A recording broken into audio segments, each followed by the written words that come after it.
channel aku. Hari ini aku ada kedatangan tamu spesial, yaitu adalah David. Yeay. Coba David kenalin diri dulu dong. Halo guys, jadi gue David dan saat ini aktif sebagai pramugara di AirAsia X di Malaysia gitu.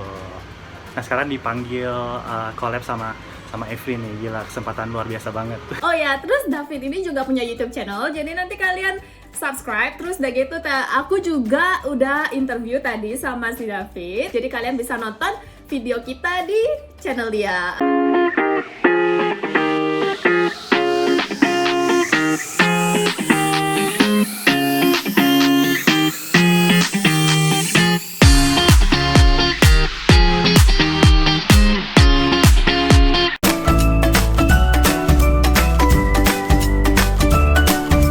Guys, jadi hari ini itu aku sebetulnya pengen banget tanya-tanya sama dia. Jadi kan dia sekarang masih terbang nih guys. Jadi aku tuh kepo banget. Aku tuh pengen banget tahu dia itu sekarang gimana sih. Kan sekarang itu karena lagi corona, banyak banget kru yang lagi dirumahkan ya. Jadi kayak diminta untuk cuti, terus diminta untuk ambil no pay leave dan segala macam gitu. Nah, kalau dari sisi Singapore Airlines sendiri, di video sebelumnya itu aku udah sempat cerita. Nanti aku bakalan tulis linknya di sini, nanti kalian bisa nonton di situ. Sekarang kita dengar gimana dari sisi AirAsia.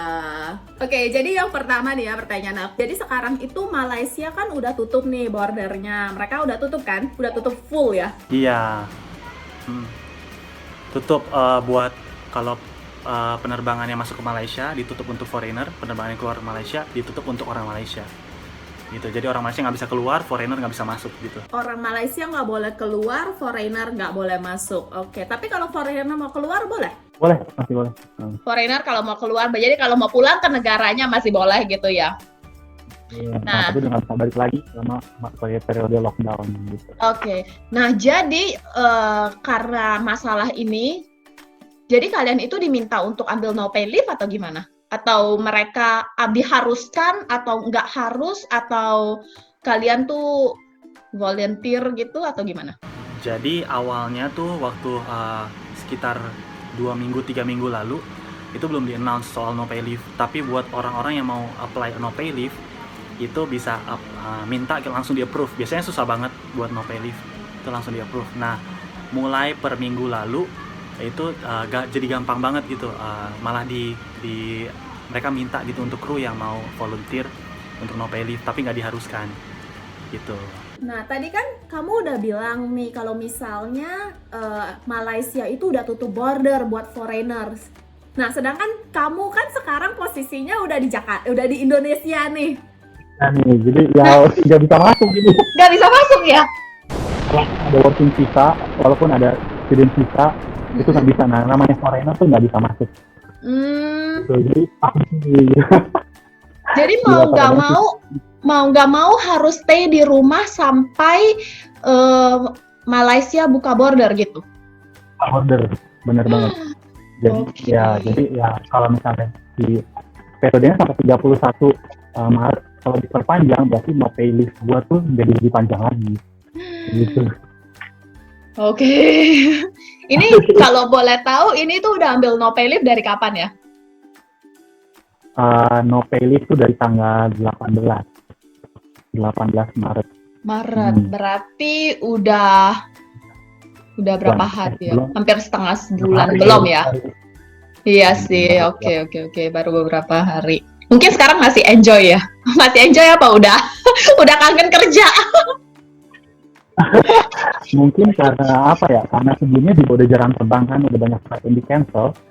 Jadi udah kayak kangen terbang juga. Nah, terus kan tadi aku udah tanya tentang no pay leave. Sekarang aku mau tanya dong, sekarang AirAsia masih nggak sih ngerjain kayak rescue flight gitu? Kalau misalnya buat teman-teman yang belum tahu rescue flight itu apa? Rescue flight itu kayak mereka itu bawa penumpang balik ke negara asalnya. Yap, kita ada rescue flight itu dari sekitar 2 bulan lalu. Bulan Februari itu ada rescue flight dari Cina, dari Wuhan ke Malaysia. Nah sekarang kita bikin rescue flight juga dari Milan sama dari Tehran gitu. Mereka baru landing. Nah, jadi baru landing kemarin, jadi baru balik dari Tehran kemarin. Dan itu semuanya kayak diapresiasi sama perusahaan gitu. Jadi kita kan ada kayak sosial media internal perusahaan.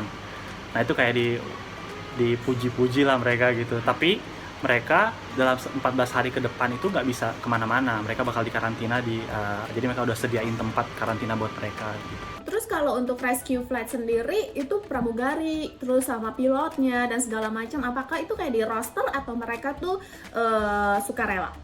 Jadi mereka tuh sukarela. Jadi kayak dikirimin email siapa yang mau, dan surprisingly banyak banget yang mau gitu untuk rescue flight ini. Dan juga sebelum flight mereka bakal di briefing gitu sama kayak Kementerian Kesehatannya Malaysia. Nah, bakal di briefing gimana nanti prosedurnya, karena pasti prosedurnya beda sama flight yang biasa gitu. Wah, hebat ya.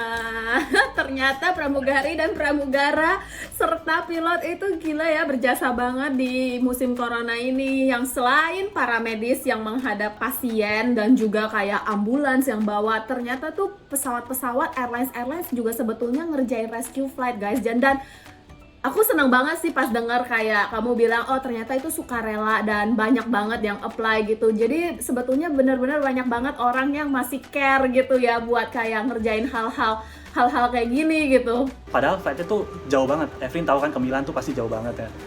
Mereka tuh nggak ada layover di sana. Jadi kayak operate ke sana. Jadi mereka operate ke sana, tapi kayak nggak kerja gitu. Mereka duduk doang, operate balik. Ketika udah ada penumpang balik, baru mereka kayak kerja gitu. Dan semuanya pakai kayak alat pelindung diri gitu. Nah, kayak di Wuhan kan suka lihat ada yang pakai helm gitu-gitu, kayak Buzz Lightyear, yang astronot. Iya. Sebetulnya aku ada lihat sih itu fotonya. Ya kayak pakai baju astronot gitu ya. AirAsia sendiri ya, kalau misalnya buat para kru yang masih kerja sampai sekarang ini nih, apakah mereka diharuskan untuk kayak pakai masker, ataukah mereka diharuskan untuk pakai sarung tangan gitu-gitu, atau malah nggak boleh? Untuk masker dan sarung tangan sekarang wajib gitu. Jadi setiap penerbangan kita disiapin. Jadi kan buat temen-temen pramugari sama pramugara yang lagi ambil no pay leave gitu, apakah company bolehin kalian buat kerja di luar atau enggak? Nah di AirAsia tuh agak beda dikit, karena yang saya tahu di beberapa perusahaan lain, ketika kita kerja sama mereka, kita nggak boleh ada kontrak dengan perusahaan yang lainnya atau ada kerjaan di tempat lain kan. Kalau di AirAsia itu kita kayak di boost untuk jadi punya jiwa entrepreneurship. Kadang-kadang ada kelas bisnis gitu, kayak diajarin cara mulai bisnis. Dan di kita kan ada kayak sosial media internal gitu.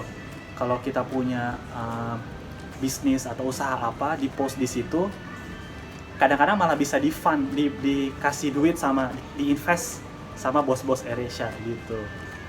Itu bedanya di AirAsia.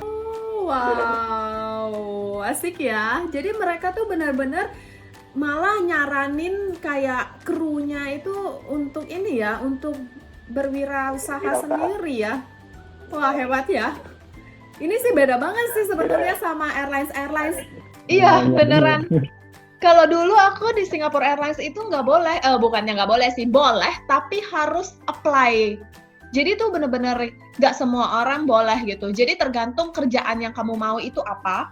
Terus kayak apakah kayak bisa ngerusak image mereka lah, atau gimana segala macam. Jadi itu mereka bener-bener cek dulu. Kayak misalnya ada sih beberapa, misalnya dia sambil terbang jadi pramugari, tapi dia juga sambil kayak misalnya dia coach berenang gitu, dia latih anak-anak berenang gitu. Bisa gitu. Nah kalau kayak gitu bisa, kayak misalnya olahraga gitu-gitu. Tapi kalau misalnya kamu mau kamu sign kontrak jadi model, jadi apa segala macam, nah itu biasanya mereka yang agak ini. Oke. Yang Berarti mereka emang benar-benar SQ cek banget gitu. Benar-benar prioritasi image ya. Iya, tapi iya, wajar iya. sih. Memang guys. Di musim sekarang ini nih ya, apakah perusahaan itu kayak siapin mereka kayak kerjaan lain nggak sih gitu, selain nunggu flight di rumah gitu? Ada. Jadi sekarang kan kayak operasionalnya sepi banget nih. Tapi si customer service-nya ini lagi gila trafficnya gitu. Orang-orang pada minta refund, orang-orang pada minta reschedule, orang-orang pada tanya status flight-nya gimana. Nah, kita tuh dikasih kayak siapa yang mau daftar, jadi di departemen di AirAsia tuh namanya customer happiness. Itu kayak customer service lah, namanya customer happiness, dan kita bisa daftar di situ. Nanti ada trainingnya juga kayak gini nih, pakai video call gini, conference gini, dan bisa kerja dari rumah juga gitu. Oke deh guys, itu aja untuk hari ini video aku, pertanyaan-pertanyaan aku, kekepoan aku tentang pramugara di AirAsia. Oke, kalau misalnya kalian ada pertanyaan lebih lanjut, kalian bisa aja komen-komen di YouTube channelnya dia, dan juga kalian kepo-kepoin dia di channelnya dia. So, kalau misalnya kalian suka sama video ini, jangan lupa di like, subscribe, dan komen. Bye-bye. Bye-bye.